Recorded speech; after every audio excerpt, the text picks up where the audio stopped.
हरे कृष्ण प्रभु। ഹരേ കൃഷ്ണ മാതാജി. ഒരു സെക്കൻഡ് ഒന്ന് ഷെയർ ആയി വന്നോ മാതാജി? ഷെയർ ചെയ്തത് വന്നു പ്രഭു. വന്നു മാതാജി, വന്നു Prabhu. Okay, thank you Prabhu. Thank you Mataji. Okay, നമ്മളെ 11ാമത്തെ അധ്യായം തൊട്ടല്ലേ ഇന്ന് സ്റ്റാർട്ട്? കഴിഞ്ഞ പ്രാവശ്യം കഴിഞ്ഞില്ല, 10 കഴിഞ്ഞല്ല നമ്മളെ 11 ഇന്ന്? അതെ പ്രഭു. 11ാമത്തെ അധ്യായം വിശ്വരൂപം അല്ലേ?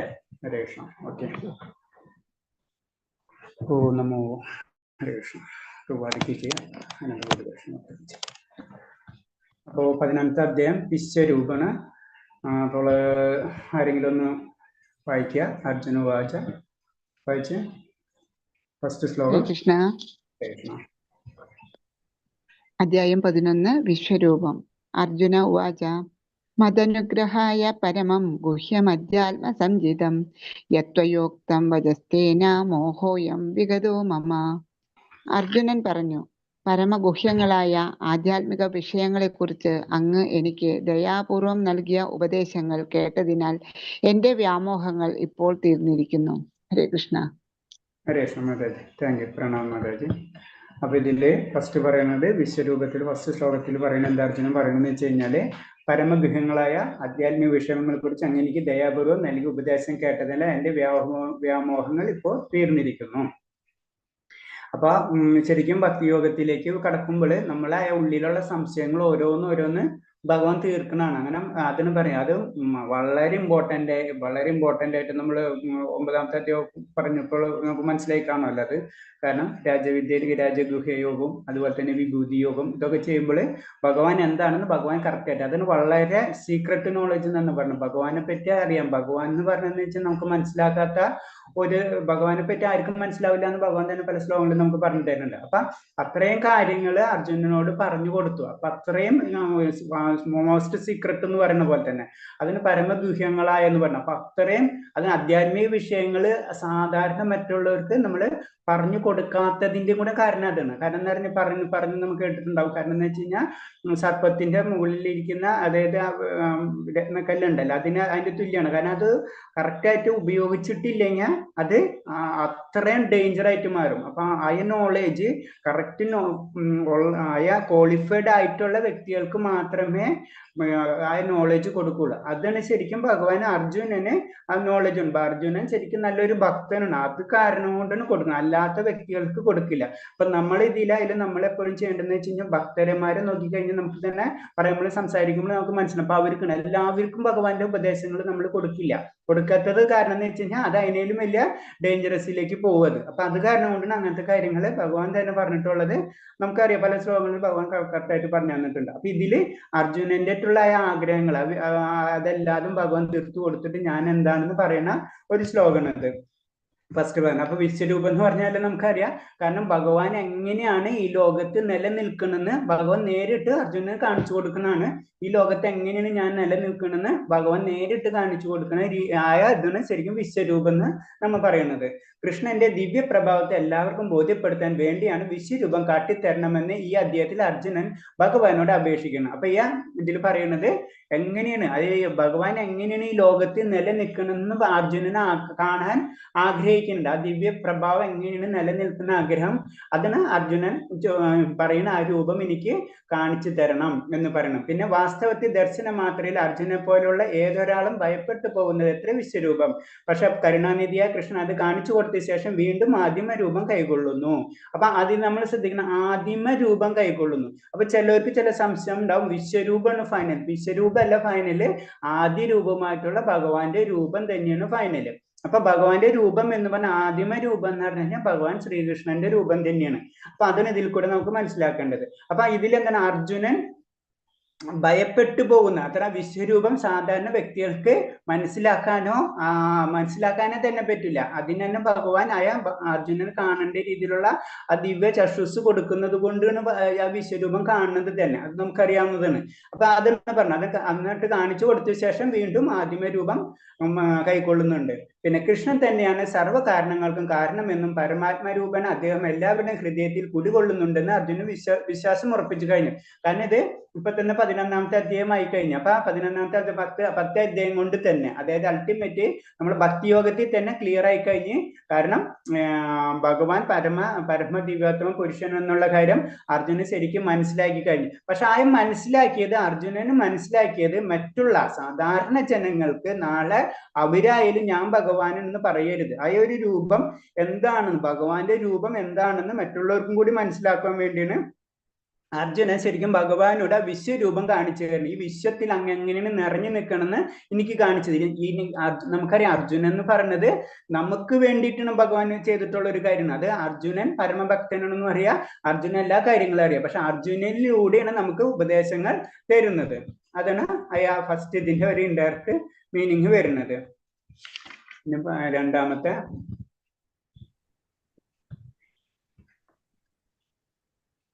ഹരേഷ്ണ ആരാ വായിക്കുന്നത്?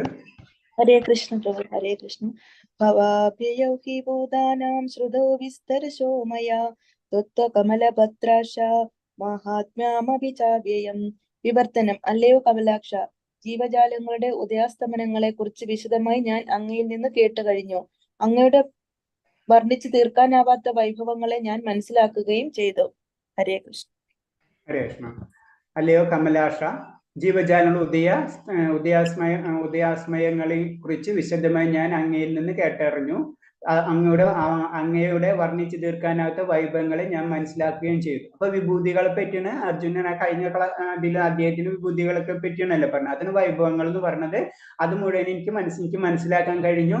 പിന്നെ ബാക്കിയുള്ള എല്ലാ ചാപ്റ്റേഴ്സും കണക്ട് ചെയ്ത് വരുമ്പോൾ നമുക്ക് മനസ്സിലാവുന്നതാണ് ജീവാത്മാക്കൾക്ക് ഉദയമുണ്ട്, അവസാനമുണ്ട്. നമുക്ക് അറിയാവുന്നതാണ്. ജനന മരണ ചക്രങ്ങൾ ജീവജാലങ്ങൾക്ക് ഉണ്ടെന്നും അതൊക്കെ എനിക്ക് മനസ്സിലായെന്നാണ്. കമലാക്ഷ എന്ന് പറഞ്ഞു കഴിഞ്ഞാൽ ഓട്ടോമാറ്റിക്കായിട്ട് താമര കണ്ണുകൾ എന്നുള്ള മീനിങ് തന്നെയാണ്. അപ്പൊ ഭഗവാനെ ഓരോ സമയത്തും അർജുനനെ അഭിസംബോധന ചെയ്യുന്ന രീതി പലതും പല രീതിയിലാണ്. അപ്പൊ കമലാക്ഷ എന്ന് പറയുമ്പോൾ ശരിക്കും ഇത് അൾട്ടിമേറ്റ് ഭഗവാൻ നമ്മൾ 100% മനസ്സിലായി കഴിഞ്ഞ അർജുനൻ, അതിന് കമലാക്ഷ എന്നാണ്. കാരണം ശരിക്കും അത് നമുക്കറിയാം ഗോലാവൃന്ദാവൻ എന്ന് പറയുന്ന ആ ഇതിൽ വരുമ്പോ ഭഗവാന്റെ കറക്റ്റ് രൂപമായി കഴിഞ്ഞു. അപ്പൊ അത് ശരിക്കും അർജുനന് മനസ്സിലായത് കൊണ്ടാണ് ഇവിടെ കമലാക്ഷ എന്നുള്ള വേർഡ് തന്നെ ഉപയോഗിച്ചിട്ടുള്ളത്. അങ്ങനെ വർണ്ണിച്ചു തീർക്കാവുന്ന വൈഭവങ്ങളെ പറ്റി പറയുന്നത്. പിന്നെ ഇതിൽ പറഞ്ഞത് അർജുന കമലാക്ഷ എന്ന സംബോധന, കൃഷ്ണന്റെ കണ്ണുകൾ താമരപ്പൂവിന്റെ ഇതള് പോലെ കാണപ്പെടുന്നു. അപ്പൊ ഭഗവാന്റെ കണ്ണെന്ന് പറഞ്ഞത് ശരിക്കും നമുക്കറിയാവുന്നത് പോലെ തന്നെ താമരപ്പൂവിന്റെ ഇതളുകളാണ്. അപ്പൊ അതിനോട് സാമ്യപ്പെടും. അത് ശരിക്കും ഭഗവാന്റെ പൂർണ്ണ കറക്റ്റ് രൂപം അതാണ്. അപ്പൊ അതാണ് ശരിക്കും അർജുനന് മനസ്സിലായ, അർജുനത് കാണുകയും ചെയ്തു. അതാണ് അതിനെപ്പറ്റി പറയുന്നത്. ഈ സമ്പൂർണ്ണ ജഗത്തിന്റെ ആവിർഭാവ തിരോധന ഭാവങ്ങളുടെ പ്രഭവസ്ഥാനം ഭഗവാനാണ്. അപ്പൊ നമുക്ക് അത് അറിയാവുന്നതാണ്.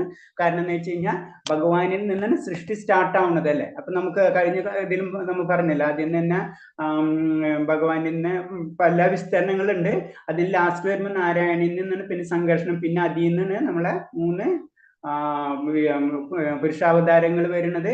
അപ്പൊ അതിൽ നിന്ന് തന്നെ പിന്നെ പുരുഷാവതാരങ്ങളിൽ നിന്നാണ് പിന്നെ ബ്രഹ്മാവ് വരുന്നത്. ബ്രഹ്മാവിൽ നിന്ന് സൃഷ്ടി സ്റ്റാർട്ടാണ്. പക്ഷെ അൾട്ടിമേറ്റ് എല്ലാത്തിന്റെ ഇനീഷ്യൽ ആ പോയിന്റ് എന്ന് പറയുന്നത് ശരിക്കും ഭഗവാനാണ്. അതാണ് ഈ സമ്പൂർണ്ണ ജഗത്തിന്റെ, ജഗത്ത് എന്ന് പറഞ്ഞിട്ട് കഴിഞ്ഞാൽ കംപ്ലീറ്റ് ആയി അതില് ഈ സമ്പൂർണ്ണ ജഗത്തിന്റെ ആവിർഭാവ തിരോധന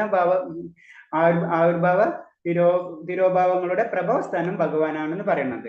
പിന്നെ എല്ലാത്തരം ആവിർഭാവ തിരോഭാവങ്ങളുടെയും ഹേതുഭൂതനെങ്കിലും അവയിൽ നിന്ന് വ്യത്യസ്തനാണ് കൃഷ്ണൻ. സത്യം അർജുനൻ ഗ്രഹിച്ചു കഴിഞ്ഞു. അപ്പൊ ഇതിന്റെ സ്റ്റാർട്ടിങ് ഭഗവാനാണ്, അതുപോലെ തന്നെ അവസാനവും ഭഗവാനാണ്. ഈ ലോകത്തിന്റെ തുടക്കവും അവസാനവും ഭഗവാനിൽ നിന്നാണ് വരുന്നത്. അത് ശരിക്കും അർജുനന് മനസ്സിലായി കഴിഞ്ഞു എന്നാണ് പറഞ്ഞത്. അതിന് ഇതിൽ പറഞ്ഞത് വൈഭവങ്ങളെല്ലാം എനിക്ക് മനസ്സിലായി കഴിഞ്ഞെന്നും എല്ലാ ജീവജാലങ്ങൾക്കും ജനന മരണങ്ങൾ ഉണ്ടെന്നും. കാരണം അത് അർജുനൻ മനസ്സിലാക്കാരെന്ന് വെച്ചാൽ അർജുനൻ ശരിക്കും ആ യുദ്ധത്തിൽ സ്റ്റാർട്ടിങ് പോയിന്റിൽ നിൽക്കുന്ന സമയത്ത് സ്വന്തം ബന്ധുമിത്രാദികളാണല്ലോ ഫ്രണ്ടിൽ നിൽക്കുന്നത്. അപ്പൊ അവരെ അനുസരിച്ചുള്ള വിഷമങ്ങൾ വരുമ്പോ പല ശ്ലോകങ്ങൾ അതിനോട് കണക്ട് ചെയ്ത് വരുന്നുണ്ടല്ലോ. അപ്പൊ ഇതില് അവർക്ക് എല്ലാവർക്കും ജനന മരണങ്ങളുണ്ട്. ജീവാത്മാവ് എന്ന് പറഞ്ഞാൽ തന്നെ അവരെ ശരീരമാണ്. അത് നശിക്കുകയും അതുപോലെ തന്നെ അത് വളർച്ച ഉണ്ടായിക്കൊണ്ടിരിക്കും. അത് ശരിക്കും ഇവിടെ എത്തുമ്പോഴാണ് ശരിക്കും അത് അർജുനന് ക്ലിയർ ആയിട്ട് മനസ്സിലാവുന്നത്. അപ്പൊ എല്ലാത്തിന്റെ സ്റ്റാർട്ടിങ്ങും എൻഡിങ്ങും ഭഗവാനിൽ നിന്നാണെന്നാണ് ഇതില് പറയുന്നത്. 3ാമത്തെ ശ്ലോകം. ഹരേ കൃഷ്ണ. ഹരേ കൃഷ്ണ. एवमेतद् यथार्थत्वम् आत्मानं परमेश्वर द्रष्टुमिच्छामि ते रूपम् ഐശ്വര്യം പുരുഷോത്തമ. വിവർത്തനം. ഹേ പുരുഷോത്തമ, ഹേ പരമ്പൊരുളെ, അങ്ങു തന്നെ സ്വയം വിവരിച്ചതുപോലെയുള്ള അവിടുത്തെ യഥാർത്ഥമായ സ്ഥിതിയിൽ ഞാൻ അങ്ങയെ എൻ്റെ മുന്നിൽ കാണുന്നുവെങ്കിലും ഈ ആവിഷ്കാരത്തിലെങ്ങും അങ്ങ് ഉൾച്ചേർന്ന് നിൽക്കുന്നതെങ്ങനെയെന്ന് കാണാൻ എനിക്ക് ആഗ്രഹമുണ്ട്. അങ്ങയുടെ ആ രൂപം എനിക്ക് കാണണം. ഹരേ കൃഷ്ണ. ഹരേ കൃഷ്ണ. അപ്പൊ ഈ ശ്ലോകത്തിലാണ് ശരിക്കും അർജുനൻ ഭഗവാനോട് വിശ്വരൂപം കാണിച്ചു തരാൻ വേണ്ടി പറയുന്നത്. അപ്പൊ വിശ്വരൂപം കാണിച്ചു തരണം പറയുന്നത് വെച്ച് കഴിഞ്ഞാൽ ഭഗവാന് വേണ്ടി, അർജുനന് വേണ്ടി മാത്രമല്ല, നമ്മളെ പോലെയുള്ള അല്ലെങ്കിൽ സാധാരണ ജനങ്ങൾക്ക് ഭഗവാൻ എങ്ങനെയാണ് ഇരിക്കുന്നതെന്നും അത് മനസ്സിലാക്കാനും നാളെ ഒരു കാലത്ത് ഇതേപോലെ തന്നെ ഞാൻ ഭഗവാനാണെന്ന് ആരും പറയാതിരിക്കാനും. കാരണം ഇതൊക്കെ വിശ്വരൂപം കാണിക്കാനുള്ള കഴിവ് ഭഗവാന് മാത്രമേ ഉള്ളൂ. അതും കൂടെ ക്ലിയർ ചെയ്യാൻ വേണ്ടിയാണ് ശരിക്കും അർജുനൻ ഭഗവാന്റെ വിശ്വരൂപം പറയുന്നത്, കാണിച്ചു തരാൻ വേണ്ടി. അപ്പൊ ഇതിൽ പറഞ്ഞ ഹേ പരംപുരുഷോത്തമ, ഹേ പരമ്പൊരുളെ, അങ്ങ് തന്നെ സ്വയം വിവരിച്ചതുപോലെ അവിടുത്തെ യഥാർത്ഥമായ സ്ഥിതിയിൽ ഞാൻ അങ്ങേ എന്നെ മുന്നിൽ കാണുന്നുവെങ്കിലും ഈ വിശ്വാവിഷ്കാരത്തിലെങ്ങും അങ്ങ് ഉൾച്ചേർന്ന് നിൽക്കുന്നത് എങ്ങനെയെന്ന് കാണാൻ എനിക്ക് ആഗ്രഹമുണ്ട്. അങ്ങയുടെ ആ രൂപം എനിക്ക് കാണണം. അപ്പൊ ശരിക്കും ആ വിഭൂതി യോഗത്തിലും മറ്റുള്ള എല്ലാ കാര്യങ്ങളും ഭഗവാൻ പറഞ്ഞു കൊടുക്കുന്നുണ്ട്. പക്ഷെ അത് എങ്ങനെയാണെന്ന് അർജുന് മനസ്സിലായിട്ടില്ല. ചില കാര്യങ്ങൾ നമുക്കറിയാലോ, നമ്മൾ നേരിട്ട് കാണുമ്പോഴോ പറയുന്നതിലും കാര്യങ്ങൾ നേരിട്ട് കാണുമ്പോൾ നമുക്കത് മനസ്സിലാവും. അപ്പൊ അത് ശരിക്കും അർജുനൻ മനസ്സിലാക്കാൻ വേണ്ടി പറയുന്നതാണ്. അതെങ്ങനെയാണ് ഭഗവാൻ ഈ പ്രപഞ്ചത്തിൽ അങ്ങനെ നിറഞ്ഞു നിൽക്കുന്നത് എന്ന് എനിക്ക് കാണാൻ ആഗ്രഹമുണ്ട്. അതിന് ശരിക്കും അർജുനൻ എന്നുള്ളത് ഭഗവാന്റെ ആയ ശ്യാമസുന്ദര രൂപത്തിൽ നിന്ന് ഈ വിശ്വരൂപത്തിൽ അങ്ങനെയാണ് നിറഞ്ഞു നിൽക്കുന്നത്. അതാണ് വിശ്വരൂപം തന്നെ പറയുന്നത്. നമ്മള് ആ വിശ്വരൂപം എങ്ങനെ ആയിരിക്കും, ഭഗവാൻ എങ്ങനെയാണ് നിറഞ്ഞു നിൽക്കണമെന്ന് ആ രൂപം അങ്ങ് എനിക്ക് കാണിച്ചു തരണമെന്ന് പറയുന്ന ഒരു ശ്ലോകമാണത്. അപ്പൊ അതില് പുരുഷോത്തം എന്ന സംബോധന അർത്ഥവത്താണ്. ഭഗവാൻ കൃഷ്ണൻ പുരുഷോത്തമനാകിയാൽ അദ്ദേഹം അർജുനനിലും കുടികൊള്ളുന്നുണ്ട്. അർജുനന്റെ ആഗ്രഹം എന്തെന്ന് അറിയുന്നുമുണ്ട്. അപ്പൊ പുരുഷോത്തമ എന്ന് പറയുമ്പോൾ പുരുഷന്മാരിൽ ഉത്തമൻ. അപ്പൊ അപ്പൊ നമുക്കറിയാം ഭഗവാൻ തന്നെയാണ് ഓരോരുത്തരും പരമാത്മാ രൂപേണ ഇരിക്കുന്ന കാരണം കൊണ്ട് ഓരോ ജീവാത്മാവിന്റെ കാര്യങ്ങൾ പരമാത്മാവിനെ അറിയാൻ കഴിയും. അപ്പൊ അർജുനന്റെ ആഗ്രഹം ഭഗവാനെ അറിയാം, പക്ഷെ അത് അർജുനൻ പറയുമെന്ന് മാത്രമേ ഉള്ളൂ. അതാണ് അതിന്റെ ഇത് പറയുന്നത്. നെക്സ്റ്റ്, മറ്റുള്ളവർക്ക് വിശ്വാസം ഉളവാക്കാൻ വേണ്ടി അർജുനൻ ഭഗവാന്റെ വിശ്വരൂപം ദർശിക്കാൻ ആഗ്രഹിക്കുമെന്ന് കൃഷ്ണൻ അറിയാം. അപ്പൊ ശരിക്കും അർജുനന് വേണ്ടിയല്ല അത് പറയുന്നത്, അല്ലാതും മറ്റുള്ളവർക്ക് വേണ്ടി വിശ്വരൂപം നിൽക്കുമ്പോൾ എങ്ങനെയാണ് വിശ്വരൂപത്തിന്റെ സങ്കല്പം എന്നും അത് മറ്റുള്ളവർക്ക് മനസ്സിലാക്കാനും കൂടി വേണ്ടി മാത്രമാണ് ശരിക്കും അർജുനൻ പറഞ്ഞത്. അർജുനന് ഇതൊന്നും അറിയേണ്ടതല്ല, ഭഗവാൻ അർജുനനിൽ കൂടി നമുക്ക് വിശ്വരൂപം കാണിച്ചു തരുന്നെന്ന് മാത്രമേ ഉള്ളൂ. അതിനായ അടുത്ത പോയിന്റിൽ പറയുന്നത്, ഭാവിയിൽ അവതാര പുരുഷനെന്ന് നടിക്കുന്ന ചിലരുണ്ടാവുമെന്നതിനാൽ ഒരു മാനദണ്ഡം എന്ന നിലയിൽ ഇത് ഉപയുക്തമാവുമെന്ന് അർജുനൻ ചിന്തിച്ചിരിക്കണം. അല്ലാതെ തന്റെ വിശ്വാസത്തെ സ്ഥിരീകരിക്കാൻ അദ്ദേഹത്തിന് ഈ ദർശനം ആവശ്യമായിരുന്നില്ല. അത് പറഞ്ഞ പോയിന്റ് തന്നെയാണ്. കാരണം എന്ന് വെച്ചാൽ അർജുനനെ അല്ലാതെ അറിയാം ഭഗവാൻ പരമദിവോത്തമ പുരുഷനാണെന്ന് എല്ലാ കാര്യങ്ങളും അറിയാം. പക്ഷെ അതിനു വേണ്ടി മാത്രമല്ല, നാളെ ഒരു കാലത്ത് ഭഗവാനെ ചോദ്യം ചെയ്യാൻ ആളുണ്ടാവാൻ പാടില്ല. അല്ലാതെ അതിന് പറഞ്ഞ ഒരു മാനദണ്ഡം എന്ന നിലയിലും എന്ന് പറയുന്നത് അർജുനൻ ചിന്തിച്ചിരിക്കാം. കാരണം ഭഗവാൻ എന്ന് പറഞ്ഞ വിശ്വരൂപത്തിൽ ഭഗവാൻ എങ്ങനെ നിറഞ്ഞു നിൽക്കണമെന്ന് മറ്റുള്ളവർക്ക് മനസ്സിലാക്കാൻ വേണ്ടിയും കൂടി മാത്രമാണ് അർജുനൻ ഭഗവാനോട് വിശ്വരൂപം ചോദിച്ചത്. അല്ലാതെ തന്റെ വിശ്വാസത്തെ സ്ഥിരീകരിക്കാൻ അദ്ദേഹത്തിന് ഈ ദർശനത്തിന് ആവശ്യമുണ്ടായിരുന്നില്ല. കാരണം അർജുനൻ അത്ര പരമമായ ഭക്തനാണ്. അപ്പൊ അർജുനൻ ഒരു വിശദീകരണത്തിന്റെ ആവശ്യമില്ല. ഇപ്പൊ നമ്മൾ ചില കാര്യങ്ങൾ ചെയ്യുമ്പോൾ നമുക്ക് വേണ്ടിയല്ല, നമ്മളൊരു ഡോക്യുമെന്റ്സ് ഒക്കെ തയ്യാറാക്കുമ്പോൾ അത് നമുക്ക് വേണ്ടിയല്ല, മറ്റുള്ളവർക്ക് വേണ്ടിയാണ്. നമുക്ക് വിശ്വാസം ഉണ്ടെങ്കിലും നമ്മൾ പറയല്ലോ നമുക്ക് വിശ്വാസം ഉണ്ടോ, ഓക്കെ, എന്നാലും നമുക്ക് ഡോക്യുമെന്റ് തയ്യാറാക്കാന്ന് പറയുന്ന പോലെ തന്നെ അത് മറ്റുള്ളവർക്ക് വേണ്ടിയാണ് നമ്മൾ ചെയ്യുന്നത്. അതേപോലെ തന്നെയാണ് അർജുനൻ ശരിക്കും ഭഗവാനോട് അവിശ്വരൂപം കാണിക്കാൻ പറയുന്നത്. പിന്നെ നെക്സ്റ്റ്, കൃഷ്ണൻ താനാണെന്ന് അവകാശപ്പെടുന്നവർ ആ വാദത്തിൽ യഥാർത്ഥം തെളിയിക്കാൻ ജനസമം വിശ്വരൂപം നൽകാൻ സന്നദ്ധരാവണം. അപ്പൊ ചില വ്യക്തികൾ കൃഷ്ണനാണെന്ന് പറഞ്ഞു, അതൊക്കെ ഇപ്പോഴും നമ്മളെ ഇതിൽ നടക്കുന്നുണ്ട്. രാസലീല എന്നൊക്കെ പറഞ്ഞിട്ട് കൃഷ്ണന്റെ രൂപമൊക്കെ കെട്ടിയാടുന്ന വ്യക്തികളൊക്കെ നമുക്ക് കാണാം. അപ്പൊ അതൊക്കെ വെറും ഒരു അപഹാസമാണ് ശരിക്കും പറഞ്ഞു കഴിഞ്ഞാല്. കാരണം ആ ലെവലത്തിലൊന്നും ഭഗവാന്റെ ഇതിലേക്കൊന്നും നമ്മൾ ഉയരുകയില്ല. അപ്പൊ ഞാൻ കൃഷ്ണനാണെന്ന് പറയുന്നവർക്ക് അവർക്ക് വിശ്വരൂപം നമുക്ക് കാണിച്ചു തരണം. അതാണ് കൃഷ്ണനാണ് താനെന്ന് അവകാശപ്പെടുന്നവർ ആ വാദത്തിന്റെ യഥാർത്ഥം തെളിയിക്കാൻ ജനസമക്ഷം വിശ്വരൂപം ദർശിക്കാൻ സന്നദ്ധരാണ്. അപ്പൊ നമ്മള് ഭക്തന്മാരെ സംബന്ധിച്ച് പറയുമ്പോഴും ഇതേപോലെ തന്നെയാണ്. കാരണം നമ്മള് മറ്റുള്ളവർക്ക് അത് ആദ്യമേ തന്നെ ശ്ലോകങ്ങളിൽ പറഞ്ഞല്ലോ, നമ്മൾ വെറുതെ ചെന്ന് എന്തെങ്കിലും ചെയ്യാന്ന് വെച്ച് കഴിഞ്ഞാൽ മറ്റുള്ളവർക്ക് ഒരു നെഗറ്റീവായിട്ടാണ് വരാം.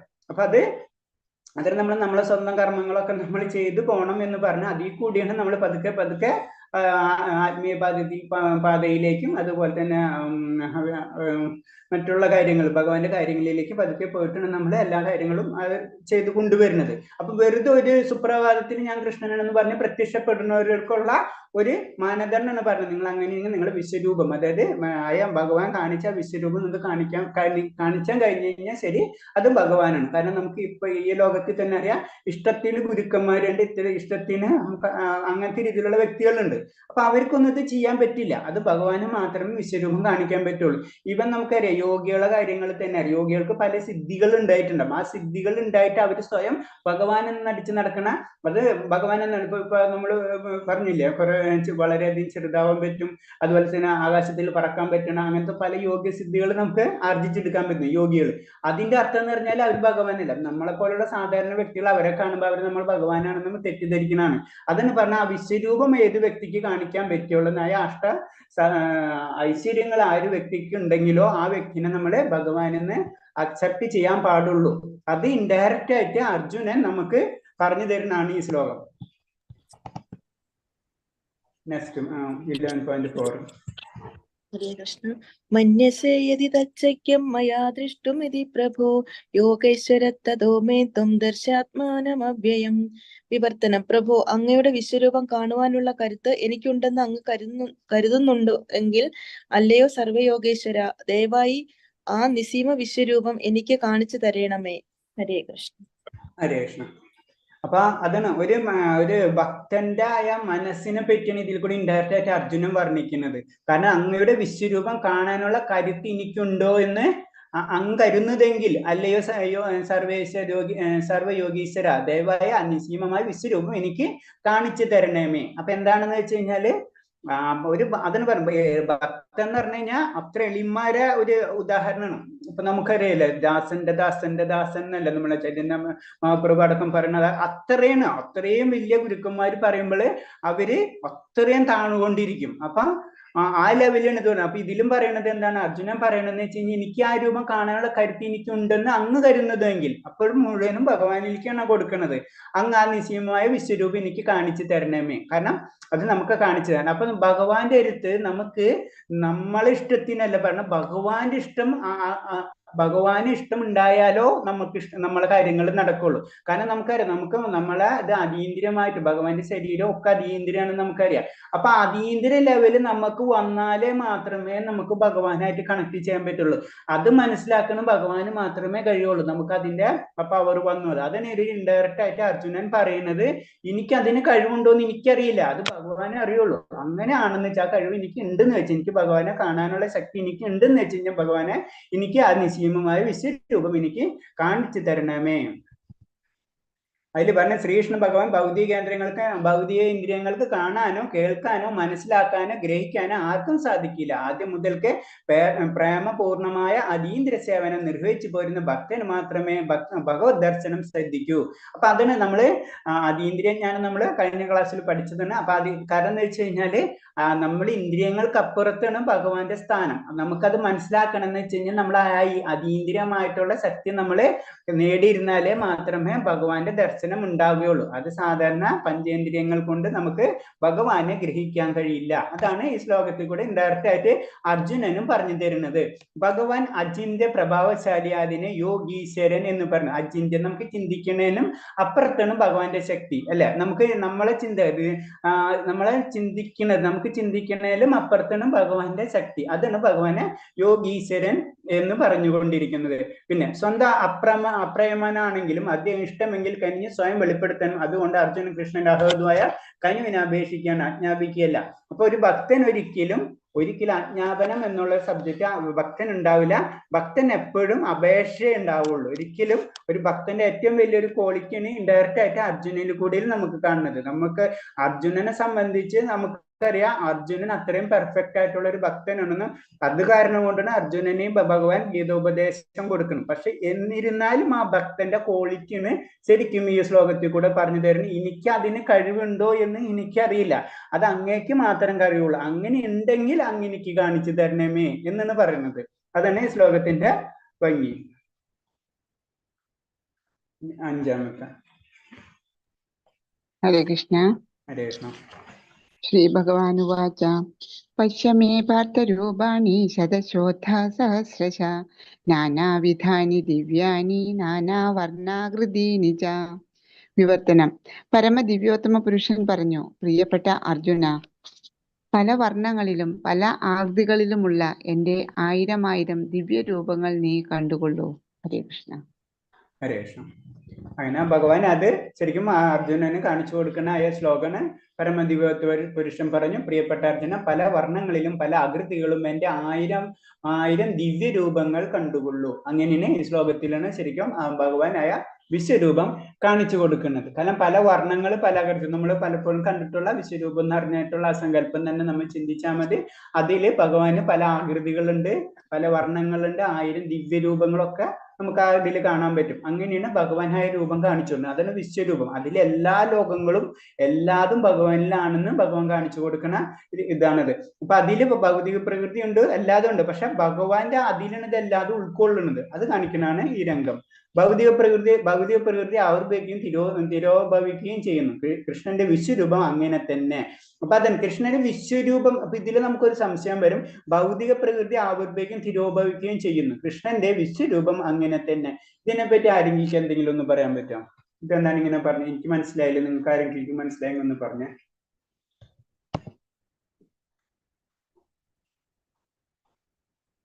ഈ പോയിന്റ്, ഭൗതിക പ്രകൃതി ആവിർഭവിക്കുകയും തിരോഭവിക്കുകയും ചെയ്യുന്നു, കൃഷ്ണൻ വിശ്വരൂപം അങ്ങനെ തന്നെ. ഭഗവാൻ പ്രളയം വരുമ്പോൾ എല്ലാം ഭഗവാന്റെ ഉദരത്തിൽ പ്രവേശിക്കുന്നു. ഭൗതിക പ്രകൃതി ആവിർഭവിക്കുകയും തിരോഭവിക്കുകയും ചെയ്യുന്നത് ഭഗവാനിൽ നിന്നാണ്.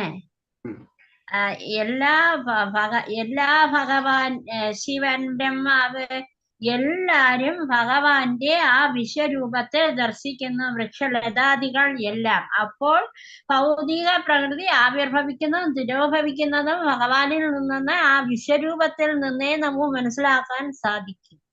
ശരി തന്നെയോ? ശരി മതി, കുറെയൊക്കെ ശരിയാ. പിന്നെ വേറെ എന്തെങ്കിലും പോയിന്റ്സ് ആരെങ്കിലും പറയാൻ പറ്റുമോ?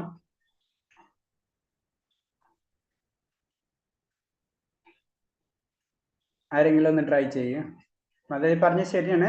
ഒന്നും കൂടെ നമുക്കൊന്ന് ക്ലാരിറ്റി ചെയ്യാൻ പറ്റുമെന്ന് വെച്ച് കഴിഞ്ഞാൽ,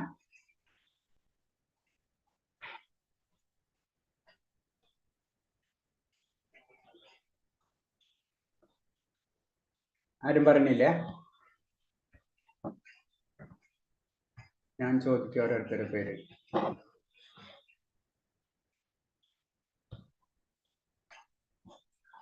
നിങ്ങളോട് ക്വസ്റ്റ്യൻ ഒന്നും ചോദിക്കാറില്ലല്ലോ, ഇടയ്ക്കൊരു ക്വസ്റ്റ്യൻ ചോദിക്കണ്ടേ നിങ്ങളോട്? മാതാജിയ പറഞ്ഞത് അല്ലേ? ഹരേ കൃഷ്ണ. ഹരേ കൃഷ്ണ.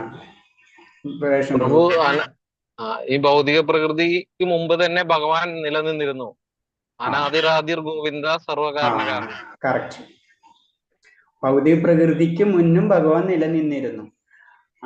പിന്നെ ഇതെല്ലാം ഭഗവാൻ പറയുന്നത് എന്റെ ഒരു അംശമാണെന്ന് പറയുന്നുണ്ട് അല്ലെ?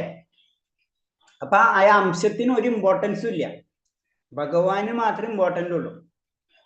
അത് നമ്മൾ ഭൗതിക പ്രകൃതി മുഴുവനും ഭഗവാന്റെ ഒരു അംശമാണെന്ന് പറയുമ്പോൾ അതില് അത്രയും നമ്മളെ ശരീരത്തിൽ ഒരു എന്തെങ്കിലും ഒരു പോയിന്റ് എന്ന് പറഞ്ഞു കഴിഞ്ഞാൽ അത് ഒരു ഇമ്പോർട്ടൻസ് അല്ല. അതാണ് കൃഷ്ണന്റെ വിശ്വരൂപം എന്ന് പറയുന്നത്. ഭഗവാൻ വിശ്വരൂപം എന്ന് പറഞ്ഞ എല്ലാതും അടങ്ങിയിട്ടുള്ളതാണ്. പക്ഷെ പ്രപഞ്ചം, അത് നമ്മൾ ചിന്തിക്കുന്ന ഭൗതിക പ്രകൃതി എന്ന് പറഞ്ഞാൽ ഭഗവാനെ സംബന്ധിച്ച് അത് ഒരു അംശം മാത്രമേ ഉള്ളൂ. അത് നമ്മളോട് കഴിഞ്ഞ അധ്യായത്തിലൊക്കെ പറഞ്ഞിട്ടുണ്ടല്ലോ. അതായത് എന്റെ വിഭൂതികൾക്ക് തന്നെ എണ്ണമില്ല, അതേപോലെ തന്നെ ഈ പ്രപഞ്ചം തന്നെ, ഭൗതിക പ്രപഞ്ചം എന്ന് പറഞ്ഞത് എന്റെ അംശം മാത്രമാണെന്ന് പറയുന്നുണ്ട്. അതാണ് ഇതിന്റെ മീനിങ്. അതാണ് വിശ്വരൂപം എപ്പോഴും നിലനിൽക്കുന്നതും ഭൗതിക പ്രകൃതി തിരോധനം. അത് ഇങ്ങനെ സംഭവിച്ചുകൊണ്ടിരിക്കും. ഒരു ബ്രഹ്മാണ്ടങ്ങൾ വരുന്നു, ഒരു ബ്രഹ്മാണ്ടങ്ങൾ പോണ്. അത് ഭഗവാന്റെ വിശ്വരൂപത്തിൽ നടക്കുന്ന ഒരു കാര്യങ്ങൾ മാത്രമുള്ളത്. അതാണ് അങ്ങനെയാണ് അത് മനസ്സിലാക്കേണ്ടത്.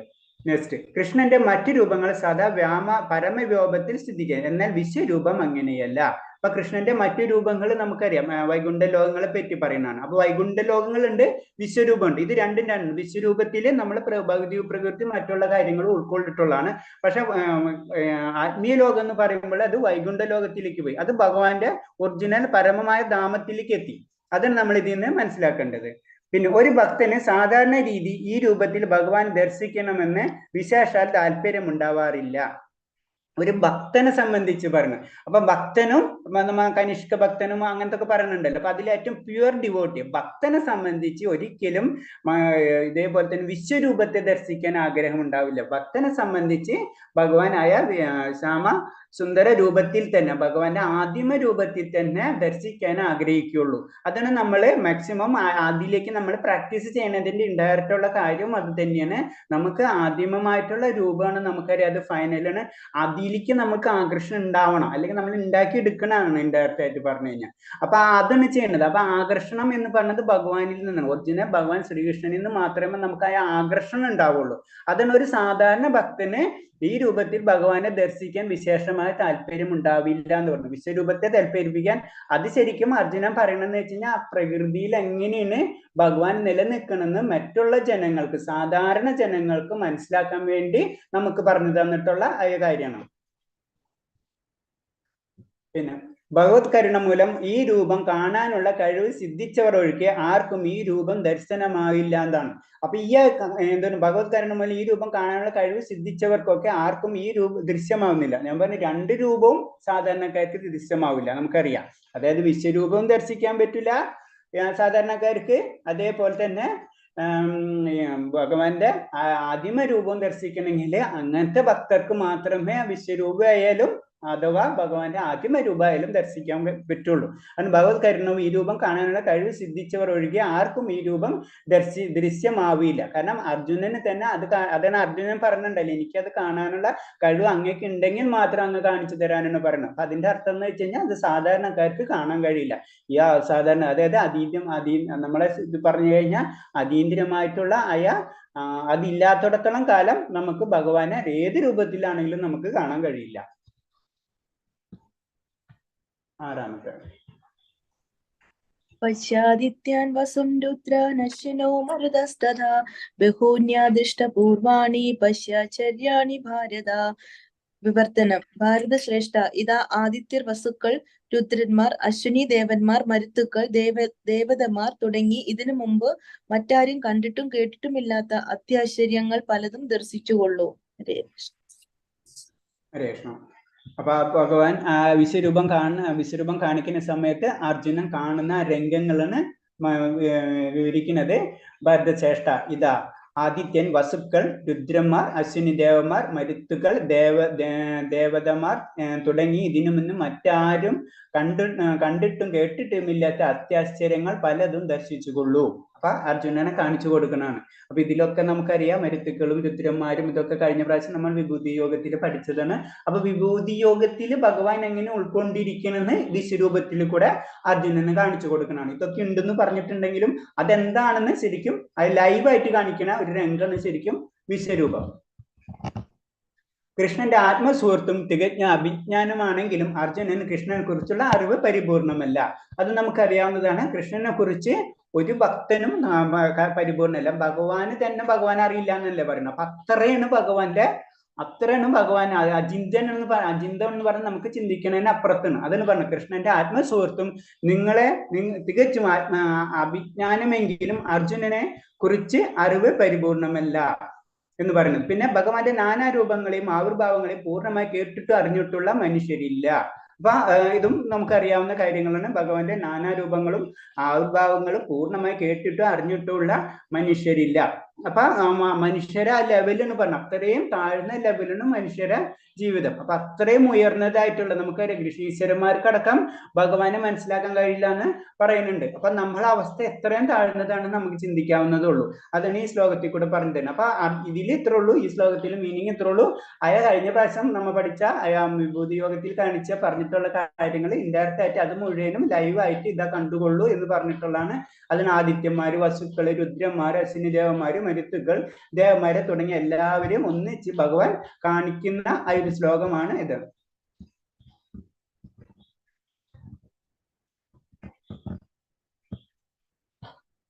ഏഴാമത്തെ.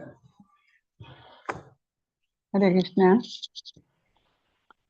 ഇഹൈകസ്ഥം ജഗത്കൃഷ്ണം പശ്യാദ്യ സചരാചരം മമ ദേഹേ ഗുഡാകേശ യച്ഛാന്യദ്രഷ്ടുമിച്ഛസി.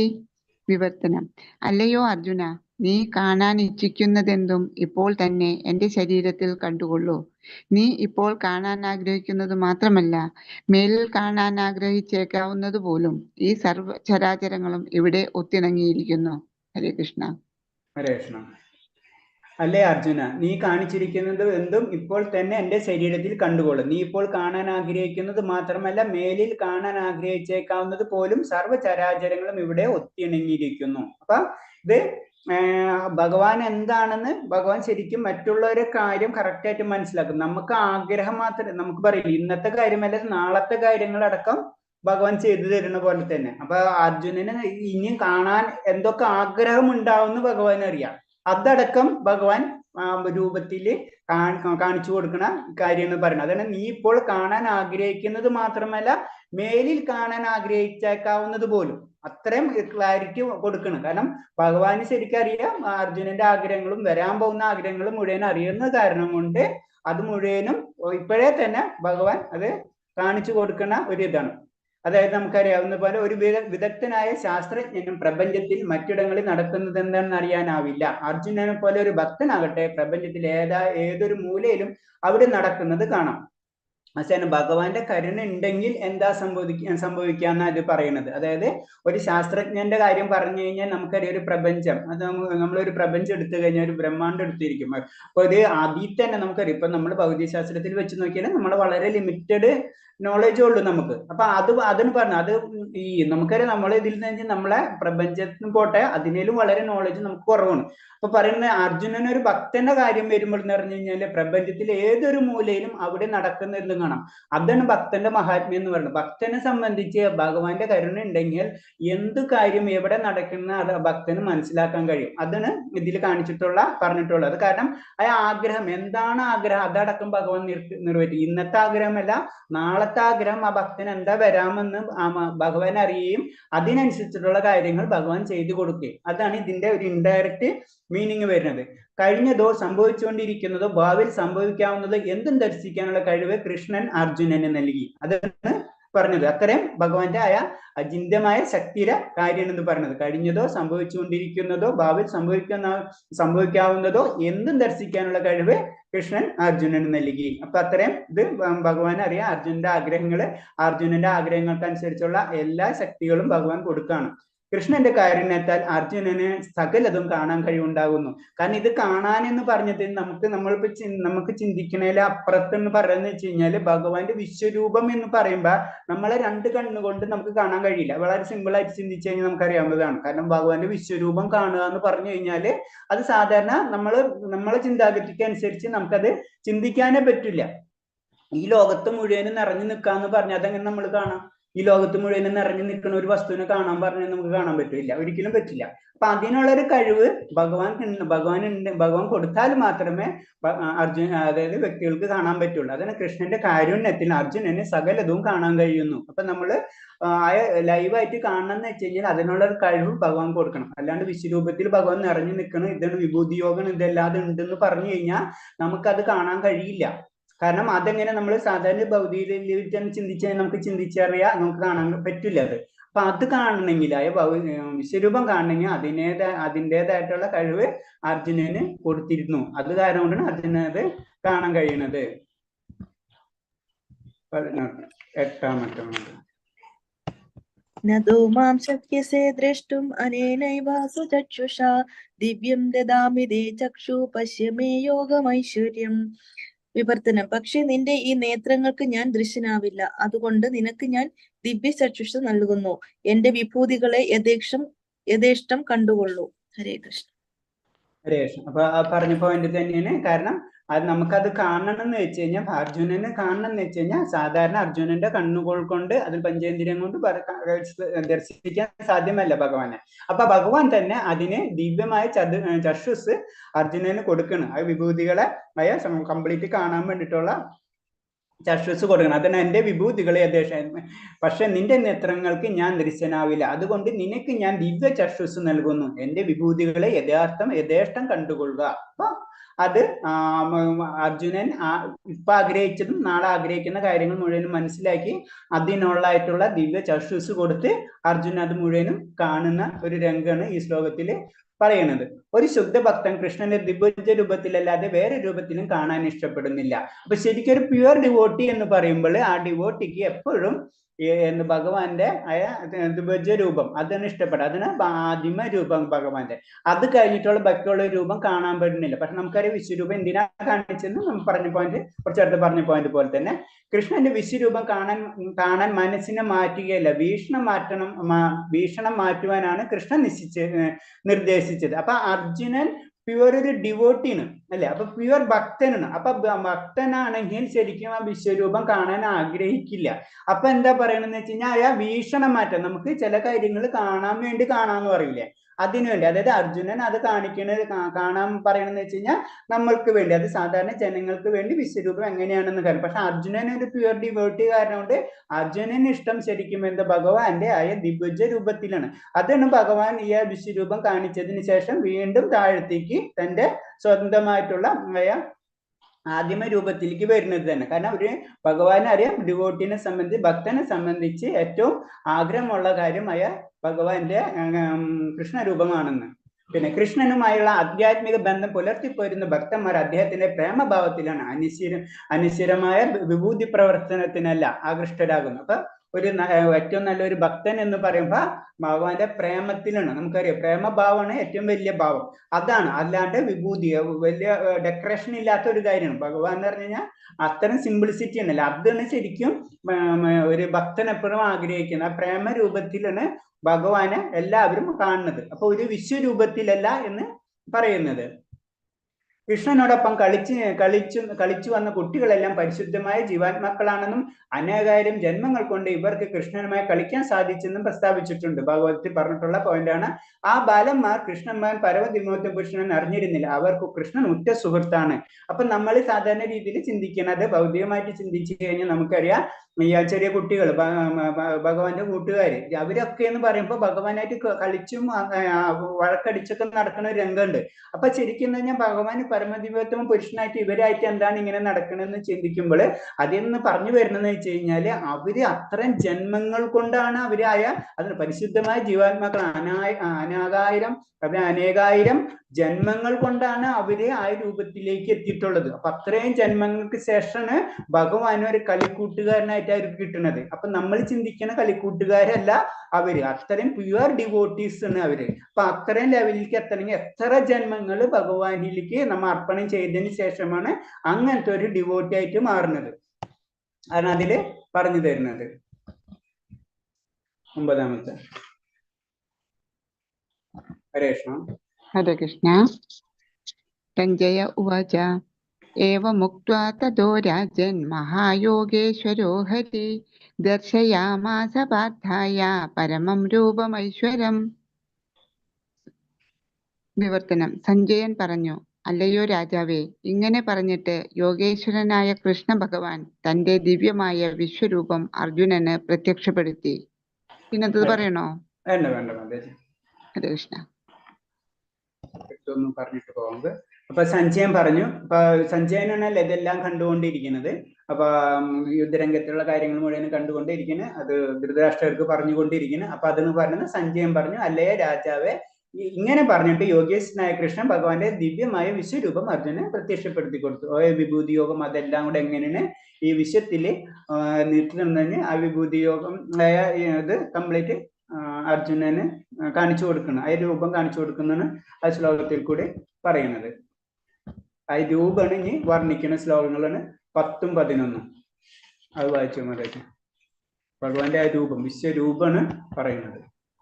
കൃഷ്ണ അനേകവക്രനയന അനേകാത്ഭുത ദർശനം അനേക ദിവ്യാഭരണം ദിവ്യനേകോദ്യതായുധം ദിവ്യമാലാംബരധരം ദിവ്യഗന്ധാനുലേപനം സർവൈശ്വര്യമയം ദേവം അനന്തം വിശ്വതോമുഖം. വിവർത്തനം. ആ വിശ്വവ്യാപ്തമായ രൂപത്തിൽ എണ്ണമറ്റ മുഖങ്ങളും കണ്ണുകളും എണ്ണമറ്റ അത്ഭുത ദൃശ്യങ്ങളും അർജുനൻ കണ്ടു. അനേകം ദിവ്യാഭരണങ്ങളാൽ അലങ്കൃതമായ ആ രൂപം അനേകം ദിവ്യായുധങ്ങൾ ഉയർത്തിപ്പിടിച്ചിരുന്നു. ദിവ്യങ്ങളായ പുഷ്പമാല്യങ്ങളും വസ്ത്രങ്ങളും അണിഞ്ഞിരുന്നു. ദിവ്യങ്ങളായ ഗന്ധദ്രവ്യങ്ങൾ ശരീരത്തിൽ പൂശിയിരുന്നു. അത്ഭുതാവഹവും തേജോമയവും അമേയവും സർവവ്യാപ്തവുമായിരുന്നു ആ രൂപം. ഹരേ കൃഷ്ണ. ഹരേ കൃഷ്ണ. Thank you Mataji. പ്രണാമം. അപ്പൊ ആ രൂപത്തെ പറ്റി വർണ്ണിക്കുന്ന വിശ്വരൂപം എന്താണെന്നാണ് ഈ ശ്ലോകത്തിൽ പറഞ്ഞു തരുന്നത്. 2 ശ്ലോകത്തിൽ 10ഉം 15 കൂടെ വിശ്വരൂപം എന്താണെന്ന് സാധാരണ ജനങ്ങൾ കാണുന്നതിന് വേണ്ടി ഭഗവാൻ കൊടുക്കുന്ന രൂപമാണത്. വിശ്വവ്യാപ്തമായ രൂപത്തിൽ എണ്ണമറ്റ മുഖങ്ങളും കണ്ണുകളും എണ്ണമറ്റ അത്ഭുത ദൃശ്യങ്ങളും അർജുനൻ കണ്ടു. പിന്നെ അനേകം ദിവ്യാഭരണങ്ങൾ അലങ്കൃതമായ ആ രൂപം അനേകം ദിവ്യായുധങ്ങൾ ഉയർത്തിപ്പിടിച്ചിരിക്കുന്നു. ദിവ്യങ്ങളായ പുഷ്പമാല്യങ്ങളും വസ്ത്രങ്ങളും അണിഞ്ഞിരിക്കുന്നു. ദിവ്യങ്ങളായ ഗന്ധദ്രവ്യങ്ങൾ ശരീരത്തിൽ പൂശിയിരിക്കുന്നു. അത്ഭുതവാഹവും തേജോമയവും അമേയവും സർവ്വവ്യാപ്തിയുമായിരുന്നു ആ രൂപം. അപ്പൊ ആ രൂപത്തെ പറ്റി മനസ്സിലായി കഴിയുന്നു വിചാരിക്കുന്നു. കാരണം ആ രൂപത്തെ പറ്റി പറയണം. അതില് എപ്പോഴും പറയണം ദിവ്യം ദിവ്യം ദിവ്യം. മനസ്സിലായി? അതാണ് ഭഗവാന്റെ അടുത്തൊരു കാര്യമാണെങ്കിൽ ദിവ്യമായിരിക്കും. ഭഗവാൻ ടച്ച് ചെയ്ത് കഴിഞ്ഞാൽ അത് ദിവ്യമായി മാറും. അതിന് ദിവ്യ ആഭരണങ്ങള്, ദിവ്യ ആയുധങ്ങള്, അതേപോലെ തന്നെ ദിവ്യ ഗന്ധദ്രവ്യങ്ങൾ എന്നൊക്കെ പറഞ്ഞിരിക്കുന്നു. അപ്പൊ അതിന് എണ്ണമറ്റ മുഖങ്ങൾ. അപ്പൊ നമുക്കറിയാം അത് നമ്മൾ പഠിച്ചിട്ടുണ്ട്. കാരണം ദേവന്മാര് മുഴുവനും ഭഗവാന്റെ അവയവങ്ങൾ എന്ന് പറഞ്ഞിട്ടുണ്ട്. അപ്പൊ എണ്ണമറ്റ മുഖങ്ങള്, കണ്ണുകൾ, എണ്ണമറ്റ അത്ഭുത ദൃശ്യങ്ങള്, ഇതെല്ലാം ദിവ്യാഭരണങ്ങൾ, ഇതെല്ലാവരും അർജുനൻ കാണണം. ശരിക്കും വിശ്വരൂപം എന്താണെന്നാണ് ഈ ശ്ലോകത്തില് പറഞ്ഞു തരുന്നത്.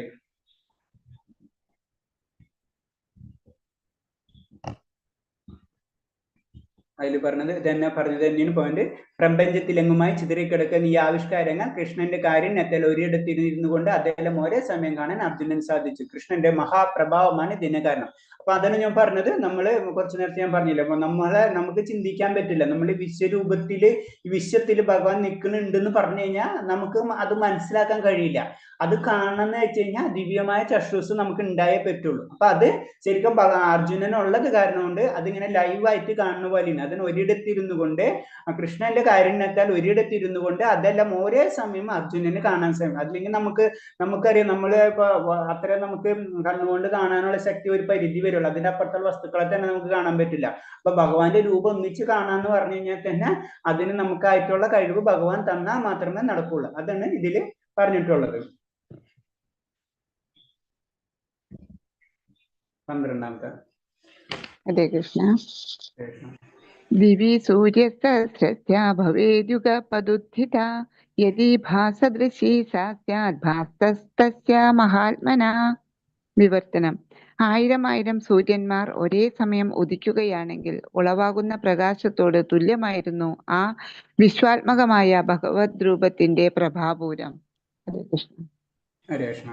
അപ്പൊ അത് അതൊക്കെ നമ്മൾ കണ്ടു. ഭഗവാന്റെ വിശ്വരൂപത്തിൽ എന്താണെന്നുള്ളത് ഭഗവാൻ വർണ്ണിക്കുന്നുണ്ട്. അപ്പൊ അത് കഴിഞ്ഞിട്ട് ആ രൂപം ഒന്നും കൂടെ അതെന്ന് പറഞ്ഞാൽ 1000 സൂര്യന്മാർ ഒരേ സമയം ഉദിക്കുകയാണെങ്കിൽ ഉളവാകുന്ന പ്രകാശത്തിന് തുല്യമായിരുന്നു. അത്രയും തേജോമയമായിരുന്നു ഭഗവാന്റെ ആ വിശ്വരൂപം എന്ന് ഈ ശ്ലോകത്തിൽ പറയുന്നത്.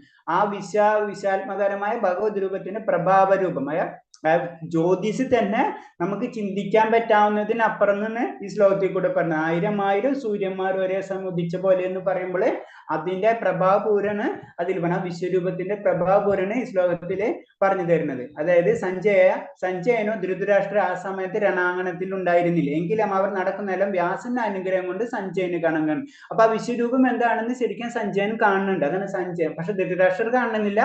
സഞ്ജയൻ അത് ലൈവായിട്ട് പറഞ്ഞ് മനസ്സിലാക്കി കൊടുക്കുന്നത്. അതാണ് എങ്കിലും നടക്കുന്ന വ്യാസന്റെ അനുഗ്രഹം. കാരണം സഞ്ജയന് വ്യാസദേവൻ കൊടുത്ത ഒരു അനുഗ്രഹം ഉണ്ട്. അപ്പൊ ഒരു ദിവ്യമായ ചക്ഷുസ് ഉണ്ട്. അത് കാരണം കൊണ്ടാണ് ശരിക്കും രണാങ്കണത്തിലുള്ള കാര്യങ്ങൾ മുഴുവനും സഞ്ജയൻ കാണുന്നത്. അപ്പൊ ഇതും സഞ്ജയൻ കാണുന്നുണ്ട്.